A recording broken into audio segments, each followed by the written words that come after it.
Hello, welcome to the 100 Day Project. We are on day 79 and we're making small ribbon bows.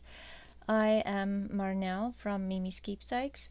So today we are making teeny tiny bows, and they can be very fiddly, but they look so cute on anything. A tag, I have this piece of paper here. Like, even if you just add this little bow here in the corner with other decorations, it just immediately makes it look a little bit more like you've put more effort in it. Or if you add I don't have the right color, but a little bow on here like the cover we did yesterday, it just adds a little extra to that cover and dimension and texture and all of that. So let's start with the first.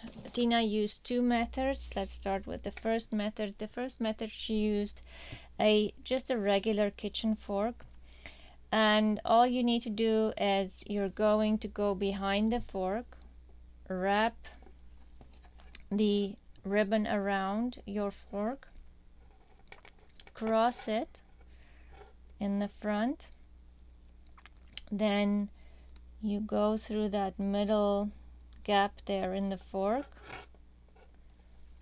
bring it over and go through the middle gap again from above, and just tie it as tight as you can and pull it out. So a lot of times what happens with these bows are something like this. I am going to keep them. Tina said she's doing the same. The moment I saw hers, I thought, oh, that is actually nice too. Because this satin ribbon, the little legs don't go down immediately, and you can definitely force them to, but you can even keep it this way and just glue it onto a tag or the bottom of a journaling card or a pocket, and it just makes a cute embellishment there too. Okay, but I'm going to keep a couple of those. Let's do the organza ribbon. That works the best for this method because it's a softer ribbon and it's very thin. Let's just do it again. We're going to go behind the fork, cross it in the front like that, and then you push it through the end the end that's on the top. So the one that crosses on the front or on the top, you're going to push through the middle tooth of the fork. Does the fork have teeth? I'm not sure. Anyway, that middle part of the fork, bring it over through the middle part again, and then just tie your knot. So I hope my hand aren't in front, but it's difficult to get it out of the way because it's so small. So there, and then you just take it off the fork and your ribbon is done. And then you can simply go ahead and trim those little legs of your ribbon.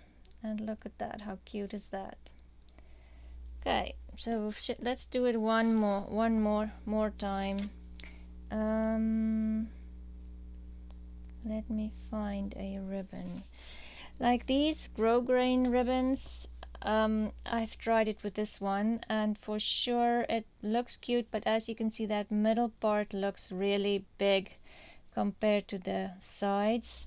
So I would probably use this for the other method, but if you watch Tina's video, she went into great detail about which ribbons work the best, and she's definitely right. I have tried a couple of different ribbons, and yeah, she knows what she's talking about.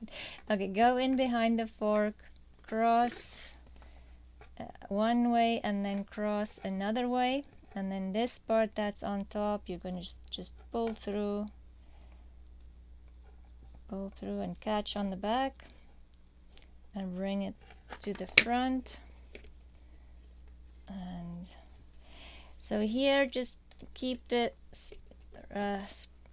fork steady and try to make that knot as tight as possible, and then maybe while you're here try to force those little legs to go down if you don't want them to go sideways like the other one did. And yeah, see, if you just pull on them a little bit, they do cooperate. Okay. And because you're using the fork as your base, you obviously need thinner, what's going on?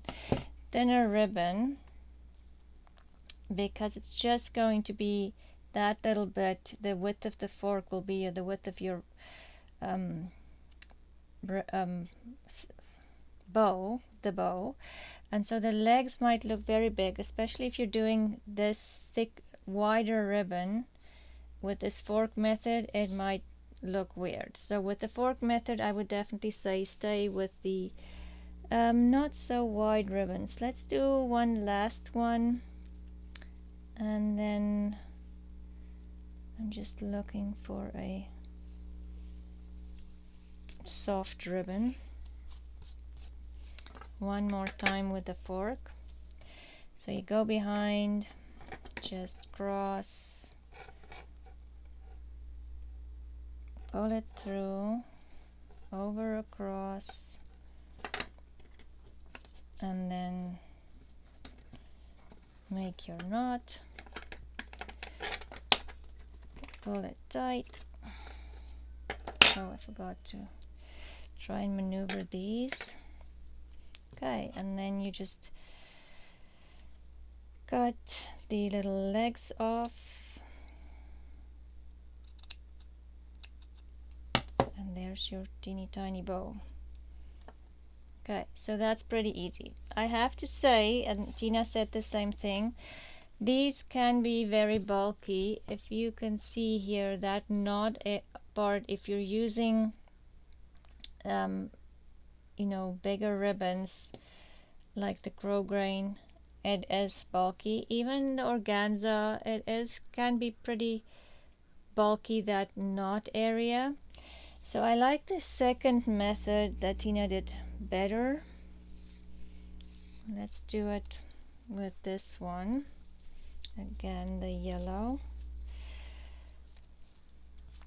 And so for this one, you simply go and you fold the ribbon over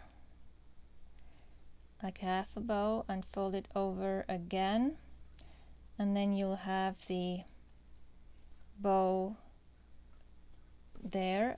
Now you need to secure it. So you'll need a thread and a needle, and you go in on the back and try to catch all three of those, and you can go in once or twice. Oh, what happened here? Okay, there. And then you're simply going to wrap the thread around the bow and just pull it tight. And so for this one, you definitely can use wider ribbons and it would have the same effect. And then just go in. I just like to go in from the back to the front and back, and then at the back just make a small knot, and your bow is done. Then you just have to cut these off. Okay, and so this bow is way less bulky. Mine looks a little crazy, but yes, I made this one with that as well, same technique. See, it's a way thicker or wider ribbon. This one was made with that, so it has a bit of a different look for sure. So that's a better shape. Has a different look than the ones that we made first with the fork. But then if you look at the, I hope you can see, don't know if you'll be able to see, but the thickness of the or the bulkiness of the two bows are definitely, this one is way less bulky than this one with the knot. Anyway, let's make more. It's very, oh, now we just lost the thread. We won't be making more yellow ribbons. Just looking at what color thread I have threaded already. Okay, so this one again, you're going to go over like this, just make a little loop, another little loop, and just keep it together in the middle there. And then your thread, push it in from the back and try to get all three, or one, yeah, all three, 4 layers in there, and go just like that, and then you simply wrap it around, and then when you have enough wrap so you like the look of it, you simply go in and make a knot at the back, or just a couple of stitches would be fine too. It's just to keep your knot, your bow secure. Okay, so this is definitely, if you do not like to make the small things, this is not the project for you. It can be a little difficult to do them all, but, or to do the little ones, but it looks really cute. Like that is the front. Let's make another one. Well, the advantage of this one is, like, even if you have a little piece of ribbon left, you can even just, I don't have yellow thread. Oh no, it's not thread, but you can even do that. Let's just take the pink thread just to demonstrate, without the legs, and still make a bow super fast and use up your little pieces of ribbon. And I'm sure all of us have those, because there's always a small piece that you cut off because you took it, you know, you didn't measure, or the legs were too long. You can also do this with lace, of course. I'm gonna do it with this colored ribbon so you can see better. So again, you're just going to make 2 loops like this and bring in your thread from behind.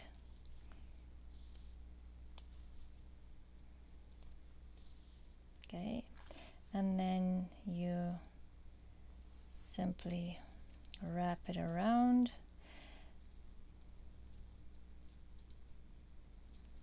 I don't know, for some reason mine all turned out. Okay, I don't like that, so I can still change that. Turns out a little, one is bigger than the other one. Okay, there. That's better.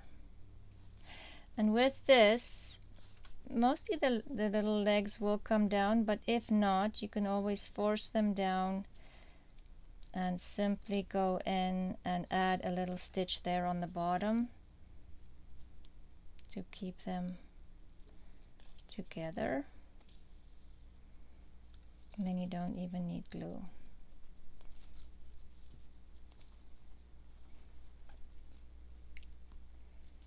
I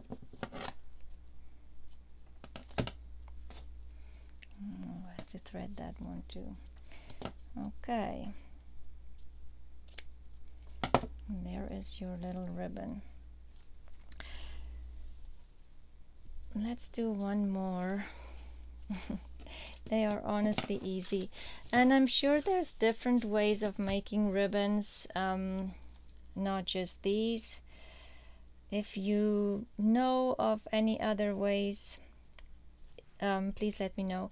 The other thing you can do is you can always make a double ribbon or a double bow. I keep saying ribbon, I mean bow. Anyway, so we have this one here, And then you can add from behind, just take the ribbon from behind, add another bow there, and I would just put a stitch through. Make sure that doesn't happen. I got this one just tucked in there. We'll make another one. Okay. And then this one, you'll make another loop like that. And then just come in.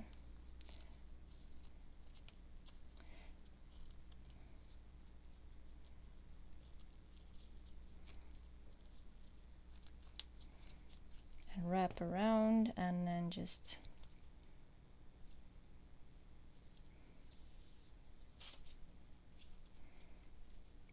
make your knot in the back.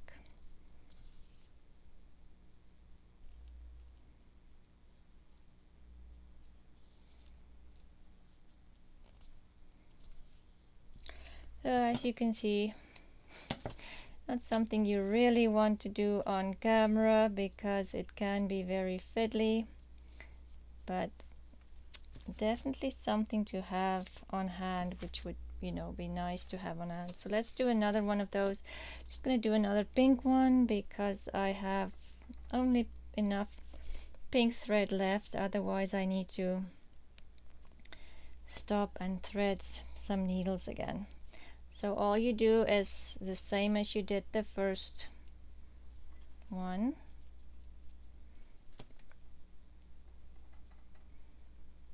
Just get them even from the beginning.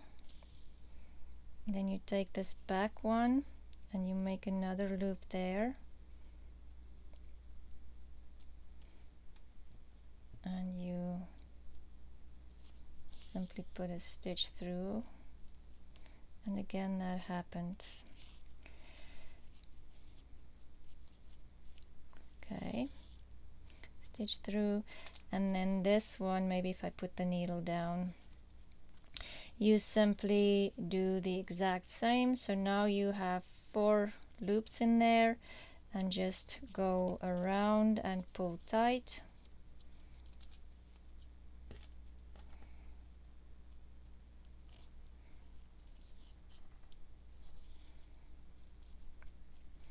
Just shape it a little bit.